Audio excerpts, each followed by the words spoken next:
اے مولا و آقا سلام علیکم امام زمانہ سلام علیکم اے مولا و آقا. بلند آواز سے پڑھتے ہیں. سلام علیکم امام زمانہ. خبر یہ نہیں ہے کہ کب آؤگے تم ہمیں اپنا جلوہ بھی دکھلاؤگے تم. تمہیں دیکھنا ہے سلام علیکم امام زمانہ. دعاؤں کی شبیں ہیں. ایک شعر پڑھتا ہوں ایک بند پڑھتا ہوں, دعاؤں میں شامل ہو جائیں. سلام علیکم اے مولا و آقا سلام علیکم امام زمانہ. خدایا رہے مومنوں کی حفاظت کہ ٹل جائے ہر آنے والی مصیبت. ہے اصغر کا صدقہ سلام علیکم امام زمانہ. خدایا عمل کوئی ایسا کرا دے جو لشکر میں مہدی کے شامل کرا دے. یہی التجا ہے سلام علیکم امام زمانہ سلام علیکم اے مولا آقا. بر محمد وآل محمد صلوات.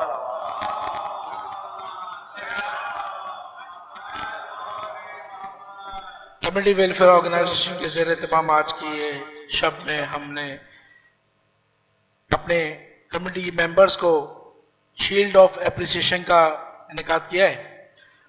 ہمارے مرتضیٰ بھائی general secretary community welfare organization ہمارے درمیان موجود ہیں.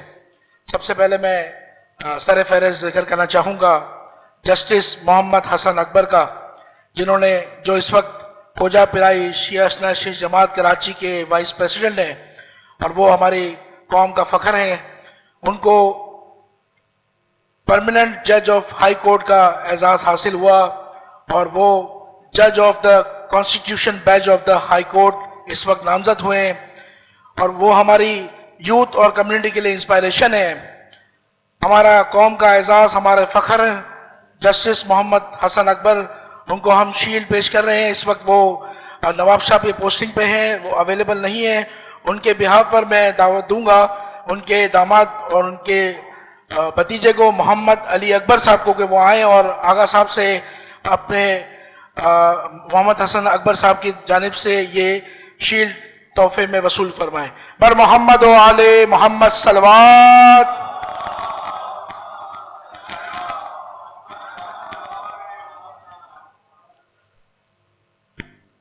دوسرے نمبر پر ہمارے درمیان ہم نے ان کو دعوت دی لیکن اپنی مصروفیات کے بیس پر وہ ہمارے درمیان نہیں آ سکے. بہت ہی ہارڈ ورکنگ پرسنالٹی اور ہمارے کمیونٹی ویلفیئر آرگنائزیشن کے ایکس ممبر بھی رہ چکے ہیں. جناب وسیم بادامی صاحب جو کھوجا پرائی شیعہ اثنا شیخ جماعت کے اور ہمارے پرائڈ ہیں کمیونٹی کھوجا کمیونٹی کے, ہارڈ آنیسٹ جرنلسٹ ہیں اور ہوسٹ ہیں ڈفرینٹ ریناؤنڈ ٹی وی شوز میں, اور اس وقت وہ پرائیویٹ ٹی وی چینل پر اپنے ہوسٹنگ کے فرائض انجام دے رہے ہیں. انہوں نے ریسنٹلی ریسیو کیا ہے تمغہ امتیاز فرام گورنمنٹ آف پاکستان سے. میں